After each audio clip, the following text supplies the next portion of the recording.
Salut les amis et bienvenue dans cette vidéo. Alors chose promise, chose due, dans cette vidéo on va réellement passer à la pratique. Alors dans la vidéo précédente, on avait découvert ici la structure de base d'un document HTML.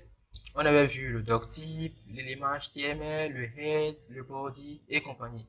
Donc dans cette vidéo, on va vraiment aller en profondeur et découvrir au fait l'élément head pour voir un peu les informations qu'elle peut contenir, tout ce qu'elle peut contenir comme information.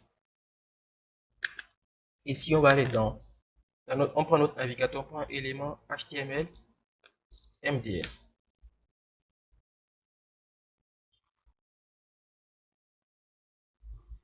Voilà à ma gauche ici, nous avons les éléments placés par catégorie. Et à ma droite ici, une description de ces éléments-là. Ici, on va aller dans l'onglet métadonnées de document.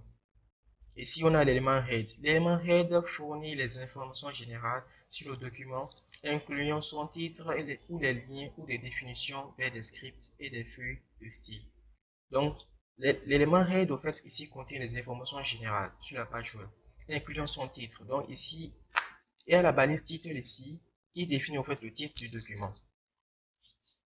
On va essayer d'aller dans titre pour voir de quoi il en retourne. Définir le titre d'un document, voilà comment l'utiliser. L'élément est utilisé au sein de la balise head. Voilà. Référencement SEO. Le titre d'une page web fait partie des éléments principaux qui sont scannés lors de l'indexage et visibles par les utilisateurs qui se trouvent grâce au site. Visible par les utilisateurs qui trouvent votre site web grâce à un moteur de recherche. Donc, c'est grâce à ça qu'on pourra, voilà, au fait, avoir le moteur de recherche. Ici, on dit d'éviter, au fait, on pourrait éviter les titres à 2 mots, voilà, que ce soit pas trop long et tout, voilà, ce sont les règles. Donc, n'hésitez pas à aller sur la documentation pour voir un peu comment utiliser les titres.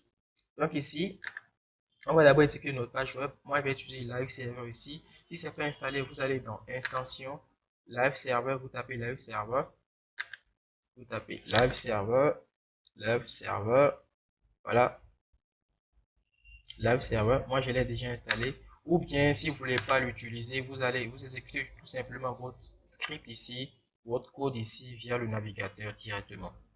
Moi, je vais l'utiliser. Voilà. Donc, automatiquement ici, voilà, on a, notre page web qui s'exécute et on a un titre un peu bizarre. Donc, pour pouvoir résoudre ce problème, pour pouvoir donner un titre à notre page web afin de permettre aux utilisateurs de mieux s'y retrouver lorsqu'il y aura plusieurs pages, donc on va utiliser la balise titre.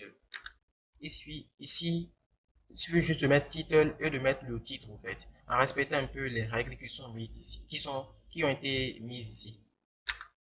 Donc ici, on mettra title, on mettra par exemple accueil. Voilà. Automatiquement, le titre de notre page web va changer. Donc, titre n'est pas le seul élément qu'on peut injecter dans notre balise head. On a la balise meta. Ici, qui est une balise vide, mais qui contient assez d'attributs. Donc, l'attribut qui va nous intéresser ici en premier, c'est l'attribut charset. Cet attribut déclare l'encodage utilisé par la page. Il peut être outrepassé de manière locale. Nanana. Donc, je vous laisse le soin de lire cela. Donc, pour ceux qui voudraient des informations sur l'attribut charset, beaucoup plus sur la valeur UTF-8 qui permet de gérer l'encodage, c'est-à-dire tout ce qui est caractère spécial, caractère accentué, signe, tout ce qui est caractère spécial, c'est grâce à parce que aujourd'hui, on a plusieurs types de caractères. Il y a les Chinois, les Arabes et tout. Donc, il faudrait refaire un encodage. Il faudrait, voilà, quelque chose pour permettre, voilà, tous ces gens-là de pouvoir écrire sur les pages web afin que le navigateur puisse comprendre. Donc, c'est pourquoi, en fait, on recommande ici d'utiliser l'encodage UTF-8. Donc, ici, on mettra meta, la balise meta, hop, je vais y arriver, meta, le drapeau char7, UTF-8. Bon, évidemment, rien n'a changé parce que l'encodage était déjà géré ici. Parce que le navigateur que j'utilise est récent, donc du coup, il vient en fait avec ce système d'encodage par défaut.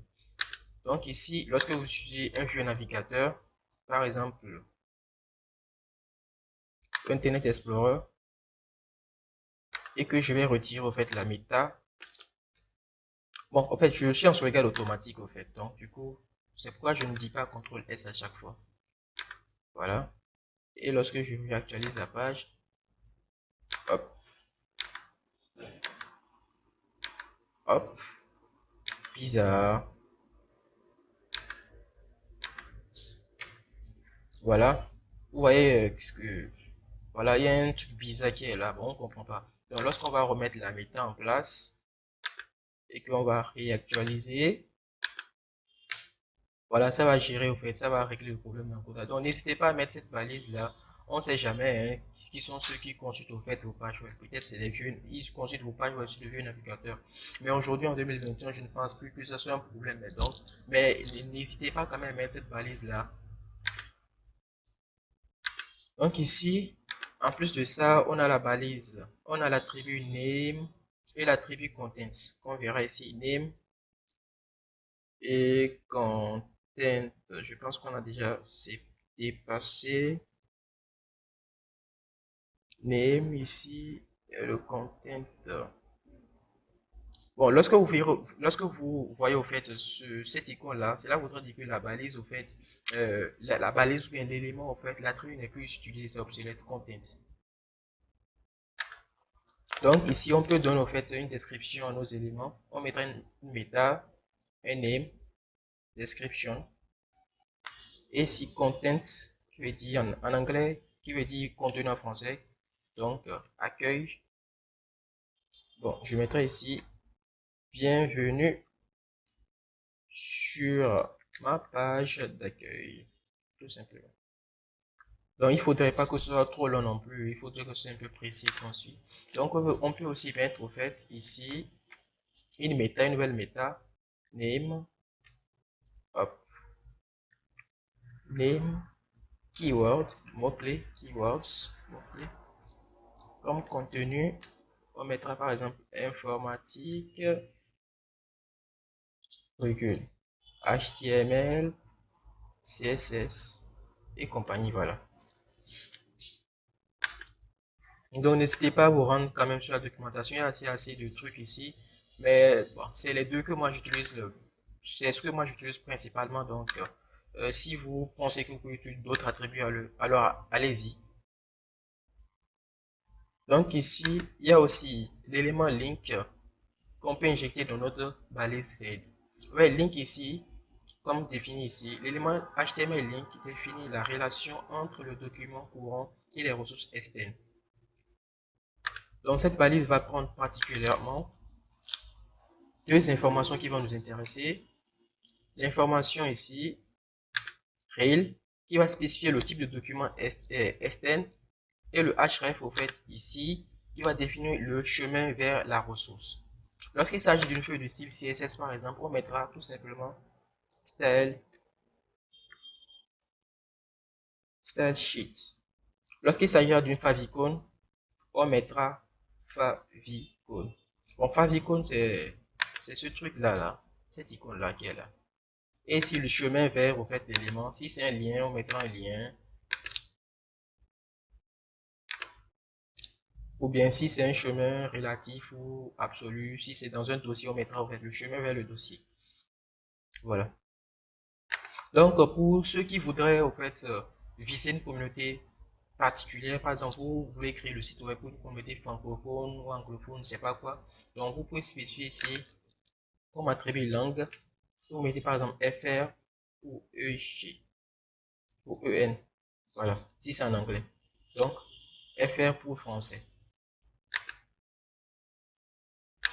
Donc, il y a la balise ici, style. La balise style, c'est une balise conçue pour injecter au fait tout ce qui est CSS.